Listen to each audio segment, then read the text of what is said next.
para que la persona entre al nuevo pacto, entrando por la puerta estrecha, la persona tiene que creer con fe que todos sus pecados han sido perdonados en la cruz. En Colosenses capítulo 2, versículos 13 y 14, el apóstol dice: y a vosotros, estando muertos en pecados y en la incircuncisión de vuestra carne, Cristo os dio vida juntamente con él, perdonando todos los pecados, todos, anulando el acta de los decretos que había contra nosotros, que nos era contraria, quitándola de en medio y clavándola en la cruz. Nuestras conductas no inciden en la salvación del alma. Que yo soy bueno, que yo soy malo, que dejo de ser malo. Eso no incide. Lo único que incide es que nos arrepintamos y creamos con fe en el Evangelio. Creamos lo que tuvo que hacer Cristo en la cruz para podernos salvar. Cristo tuvo que morir por los pecados de nosotros. Eso es lo que dice el Evangelio. Que Cristo murió por los pecados de nosotros. Los pagó Él. Él los tuvo que pagar con su muerte, porque así se pagan los pecados, con la muerte. La paga del pecado es muerte, dice Romanos 6:23. El alma que pecare, esa morirá, dice Ezequiel 18:4. Entonces, Cristo tuvo que pagar los pecados nuestros con su propia muerte del alma, para que no lo pagásemos nosotros con la muerte de nuestras almas. Eso es lo que hay que creer para poder ser salvo. Hay que arrepentirse, o sea, hay que cambiar de parecer. Metaboyaité indica arrepentíos, y eso significa cambio de parecer. ¿Cambio de parecer respecto de qué? ¿Cambio de pensamiento respecto de qué? ¿Cambio de opinión respecto de qué? ¿Cambio de creencia respecto de qué? Bueno, respecto de nuestra condición moral, también la condición espiritual y de la condición judicial. Por eso es que es muy difícil entenderlo. Sí, es muy difícil. No es fácil.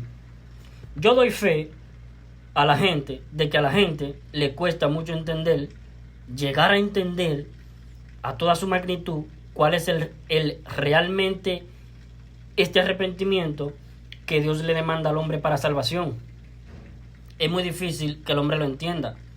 De hecho, tiene tanto éxito Satanás en este tema de que el hombre no llegue a entender cuál realmente es el arrepentimiento que Dios demanda al hombre para salvación, que la inmensa mayoría de la gente se va al infierno porque no se arrepiente. O sea, el hombre muere sin lograr arrepentirse conforme a lo que Dios demanda. Y Cristo advierte el Señor en Lucas 13 del 1 al 5, diciendo: si no os arrepentís, todos pereceréis igualmente.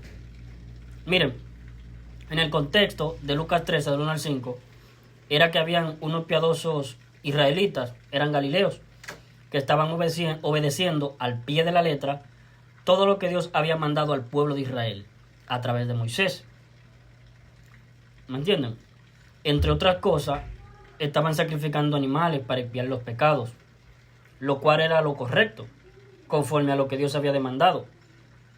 Estaban haciendo ofrenda por el pecado, sacrificando animales a la entrada del templo. Era lo que había que hacer, era lo correcto.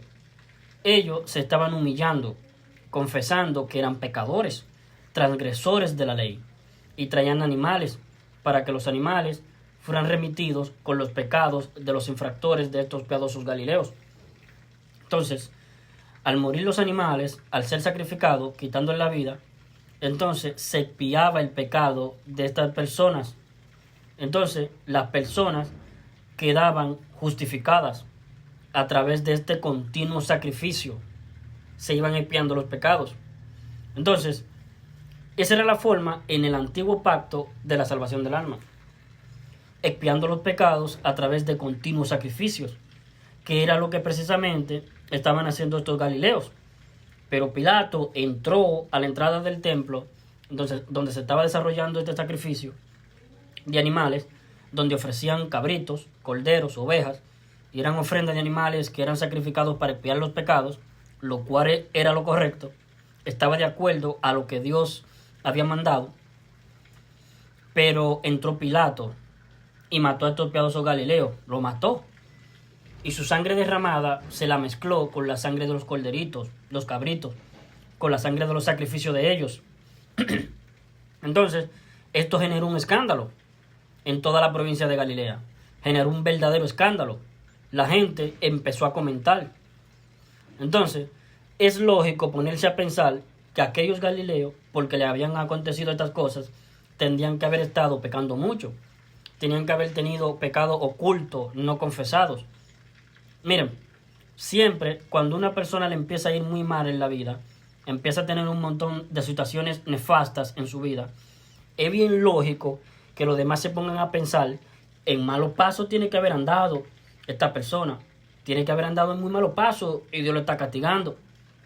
Por ejemplo, en una familia que es parte de un vecindario, de una vecindad, y esa familia de repente, en muy poco tiempo, ellos se enteraron que la mamá, la esposa del caballero, la mamá de los niños, se le descubrió un cáncer terminal. ¡Wow! Y todos los vecinos dicen, pobre familia, la mamá de esos niños le dio un cáncer de la noche a la mañana. Uf, pobre caballero el esposo. Y de repente, al día siguiente, el esposo va a trabajar y resulta que lo despiden del trabajo. Otra mala noticia. La señora con cáncer, ahora él se quedó sin trabajo. Al día siguiente, sus niños, que van siendo llevados al colegio en un transporte escolar, resulta que el transporte escolar sufre un accidente y se mueren los niños. Mueren en el accidente. A la mamá, la esposa del caballero, le dio un cáncer.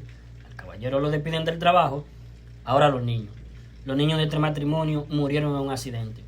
Y al día siguiente, como si esto fuera poco, se le empieza a quemar la casa en un incendio que se provocó en forma espontánea. Y este pobre matrimonio, el marido está sin trabajo, la señora tiene cáncer, sus niños se le murieron en un accidente y ahora se le está quemando la casa.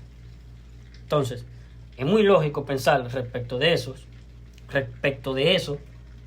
que en algunos malos pasos tienen que haber andado para que le esté sucediendo tales cosas. ¿Me entienden?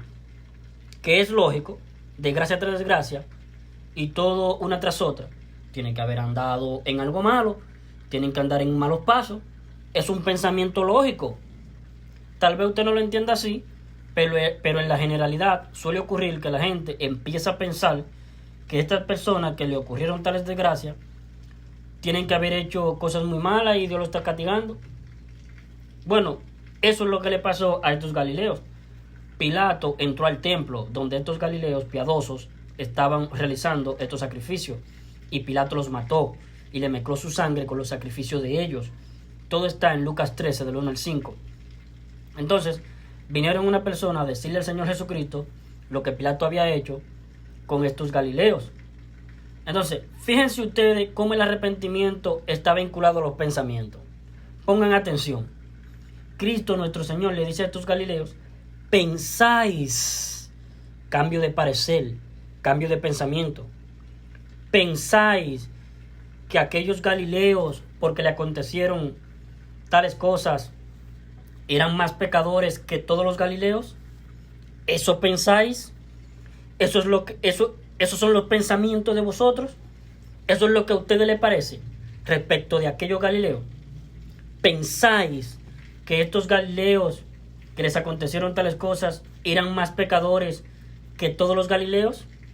¿Eso es lo que pensáis? ¿Eso piensan ustedes? Os digo no. Antes, si no os metaboyaité, antes, si no os arrepentís, todos pereceréis igualmente. ¿Ustedes piensan que esos galileos eran muy pecadores, más pecadores que todos los galileos? Os digo no. Antes, si ustedes no cambian sus pensamientos, si ustedes no piensan que ustedes son tan o más pecadores que aquellos galileos, a los cuales Pilato le mezcló su sangre con los sacrificios de ellos, todos pereceréis igualmente. Porque ustedes no piensen que estos galileos son más pecadores que ustedes. Ustedes son tan pecadores o más pecadores que esos galileos. Cambien sus pensamientos que tienen.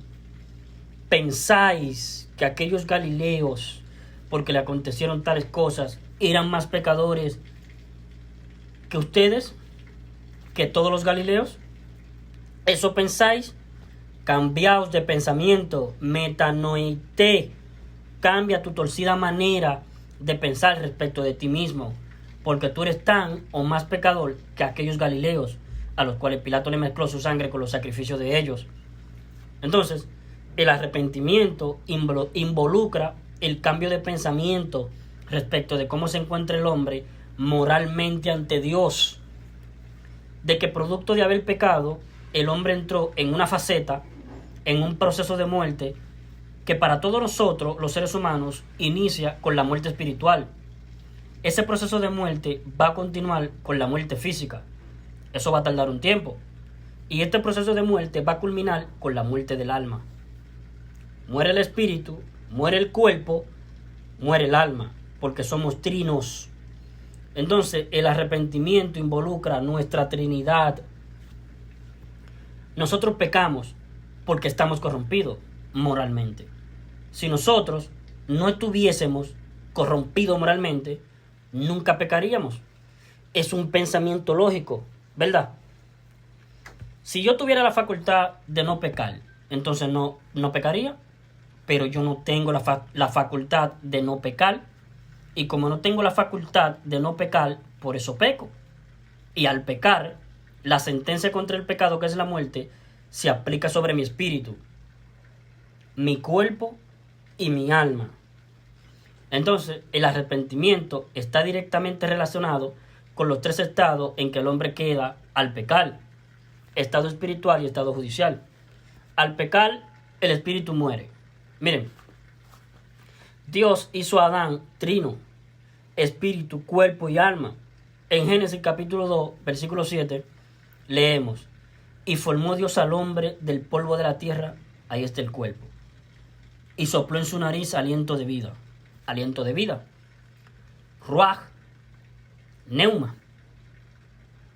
Se traduce alma, espíritu. Ruach, neuma, aliento de vida. Y fue el hombre un ser viviente. Un ser viviente. O sea, primero el cuerpo, después el espíritu y el alma. Entonces, un ser trino. Cuando a Adán Dios lo puso en el huerto, le dio un mandamiento, le dio una ley con una sola ordenanza. Está en Génesis capítulo 2, versículos 16 al 17. Leemos nosotros: y mandó Jehová Dios al hombre diciendo: de todos los árboles que hay en el huerto podrás comer, mas del árbol del conocimiento de la ciencia del bien y del mal no comerás de él, porque el día que de él comieres, ciertamente morirás. El día que Adán comió del fruto, murió. Pero si Adán quedó con vida, no murió. Dios le dijo: el día que de él comieres del fruto, morirás. Cuando Adán comió del fruto, no murió. El mismo día. No murió físicamente. El alma de Adán no murió, pero murió su espíritu de inmediato, el mismo día. Adán entró en un proceso de muerte que para Adán inició con la muerte de su espíritu. Y cuando quedó espiritualmente muerto, Adán empezó a acudir a una religión para religarse con Dios. Acudió a una higuera para cortar hojas de la higuera, unirlas, coserlas, para hacerse vestidos, para cubrir la vergüenza de su desnudez con hojas de higuera, pensando, nuevamente los pensamientos del hombre torcidos, pensando que así estaba todo bien con Dios, pero estaba todo mal con Dios. Los pensamientos de Adán estaban torcidos, los pensamientos. Entonces, Dios lo empezó a llamar: Adán, ¿dónde estás tú? Y Adán se escondía entre los árboles del huerto, se escondía de la presencia de Dios.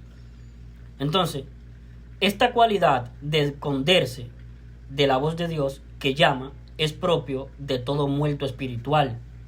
Yo a la persona que le hablo del Señor, todo evaden, se esconden. Y yo a mi vecino, a la gente que yo me encuentro en la calle, en cualquier parte, si yo le hablo de política, conversamos, no hay ningún problema. Le hablo de la familia, de cultura, no hay ningún problema, conversamos.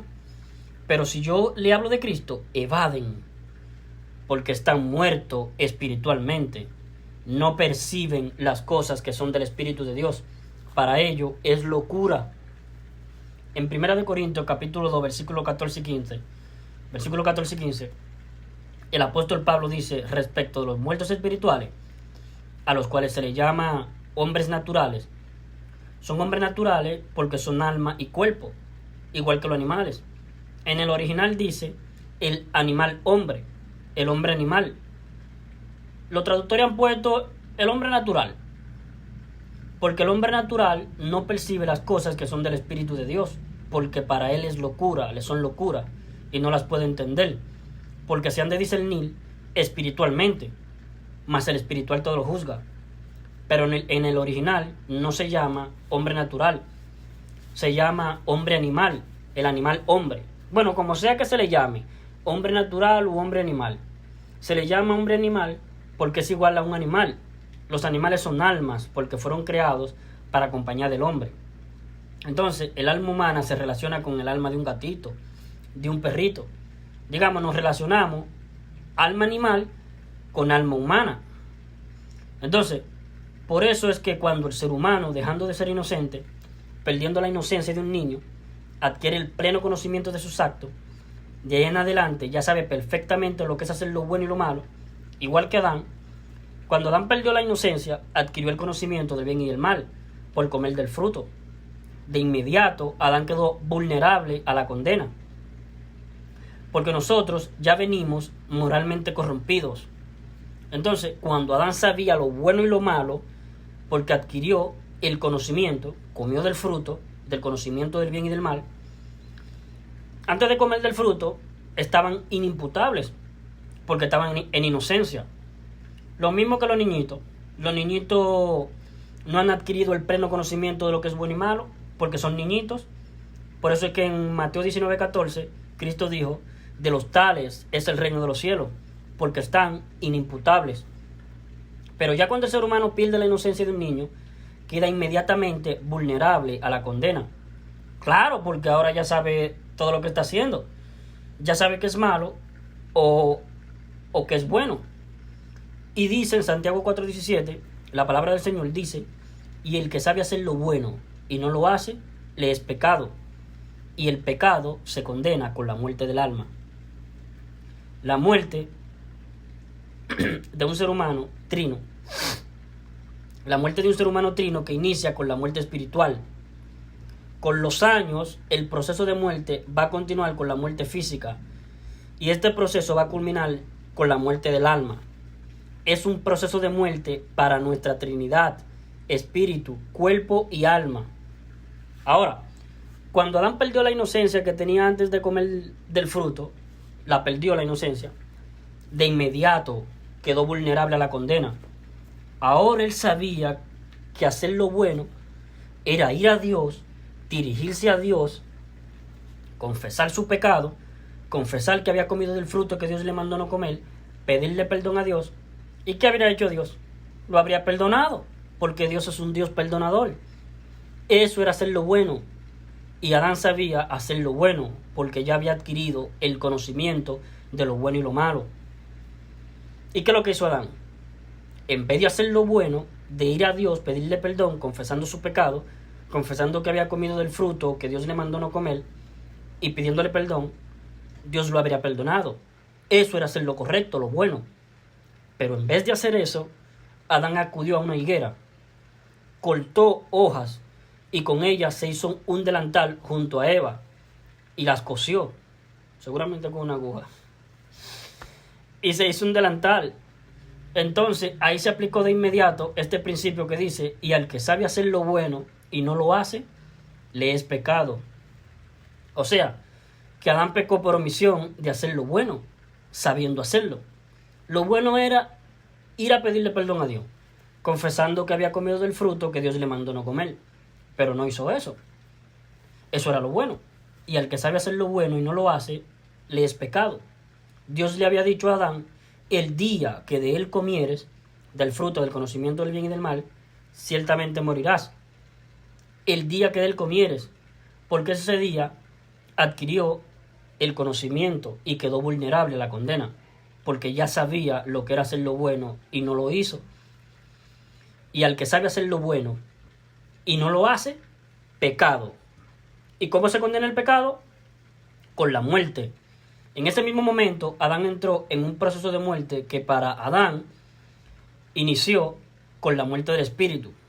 Continuó después, a los 930 años, Génesis capítulo 5, con la muerte del cuerpo. Y ese proceso de muerte va a culminar con la muerte del alma. Y Dios no quiere la muerte del que muere. Ezequiel capítulo 18, versículo 32. Dice Dios, porque no quiero la muerte del alma de aquel que muere su cuerpo.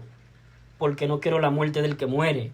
No quiero la muerte del alma humana que tiene que morir físicamente. Porque no quiero la muerte del que muere. ¿Por qué moriréis? No mueras. No experimentes el desamparo eterno de mí. Eso es muerte, desamparo, separación, quitar al hombre de la presencia de Dios para siempre. Que el hombre entre en un desamparo eterno. Que el hombre sea echado al lago de fuego, que es la muerte segunda, la muerte del alma. El alma estará existiendo eternamente desamparada del Creador, separada para toda la eternidad del Creador, separada, desamparada, tánatos, muerte, muerte del alma. Entonces, cuando nosotros entendemos que Dios ha dicho, el alma que pecare, esa morirá, Ezequiel capítulo 18, versículo 4, el hombre adquiere este conocimiento de Ezequiel 18, 4, el alma que pecare, esa morirá, ha dicho Dios, y ha dicho Dios también en Eclesiastés 7:20. Por eso es que el hombre tiene que estar conformando su mente a la Biblia, a lo que está escrito en la Biblia. Y lo que está escrito en la Biblia, en Eclesiastés 7:20, dice allí, ciertamente no hay hombre justo en la tierra que haga el bien y nunca peque. No existe el ser humano que nunca peque, según lo que Dios ha dicho y que está escrito en la Biblia. Entonces, cuando el hombre, primero, une Ezequiel 18:4, lo une con Eclesiastés 7:20, entonces el hombre ahora llega a entender que él está con su alma sentenciada a la muerte. Antes no lo entendía así. No era su parecer. No pensaba así él. No era su credo. Pero ahora cree la verdad. Ahora cambia de parecer. Ahora cambia de pensamiento. Dijo Dios, el alma que pecare, esa morirá. Y yo he pecado.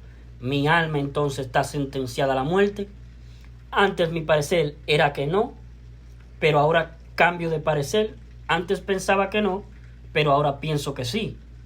Antes creía que no, y al creer que no estaba mi alma sentenciada a la muerte, que mi alma, según mi parecer, no estaba sentenciada a la muerte, entonces yo procedía de esa manera. Recordemos lo que dice Proverbios capítulo 23, versículo 7. Porque cuál es su pensamiento en su corazón, tal es él. Entonces, una persona que no ha hecho metaboiaité, que no se ha arrepentido, él sigue pensando que su alma o su persona no está condenada.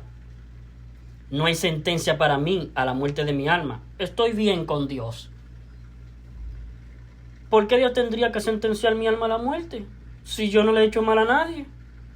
Yo pienso, a mi parecer, no creo yo ser objeto de ninguna condena, menos al infierno, porque mi parecer, lo que yo pienso, mi cosmovisión, mi credo, es que existe un Dios que es puro amor. Y por lo demás, los evangélicos me dicen a mí que Dios me ama. Y si Dios me ama, ¿por qué me va a mandar al infierno? Si Dios me ama. Entonces, por el contrario a lo que dicen los evangélicos, yo le digo a la gente, Dios te amó en la cruz. Ahí te amó Dios, en la cruz. Porque de tal manera amó. No que Dios te ama ahora. Porque de tal manera amó Dios al mundo, que ha dado a su Hijo unigénito, para que todo aquel que en él cree no se pierda, mas tenga vida eterna. Amó Dios al mundo en la cruz. Ahora, no es que Dios te ame. Porque si tú no crees que Cristo te dio vida eterna, si tú no sabes a dónde vas después de morir, y eso es porque tú no has creído que Cristo te dio vida eterna, cuando Él en la cruz murió por tus pecados, no estás creyendo en el Hijo, entonces no el amor de Dios está sobre ti, sino que la ira de Dios está sobre ti. En Juan 3:36, Juan el Bautista dice, el que cree en el Hijo tiene vida eterna. El que rehúsa creer al Hijo no verá la vida, sino que la ira de Dios está sobre él. Y acerca del no arrepentirse, de no cambiar tus torcidos pensamientos que tienes respecto de cómo te encuentras ante Dios, dice Romanos capítulo 2, versículo 5, pero por tu dureza y por tu corazón no arrepentido, el alma, que no quiere verse así, no quiere cambiar de parecer. ¿Cómo se quiere ver el alma? Buena, no tiene por qué ser objeto de ninguna condena. ¿Por qué si yo no le he hecho mal a nadie? No quieres cambiar tu parecer, no quieres arrepentirte. Cambia tu parecer, cámbialo. No quieres arrepentirte para con Dios. Ya pecaste. Tu alma está sentenciada a la muerte y tu alma no quiere verse así. No quiere cambiar de parecer. Pero por tu dureza y por tu alma, por tu corazón no arrepentido, atesoras para ti mismo ira para el día de la ira y de la revelación del justo juicio de Dios. Arrepiéntase, renuncia para la salvación de tu alma, renuncia a tus méritos personales, renuncia a los pentecostales, renuncia a los pastores evangélicos, a los católicos, renuncia a la religión.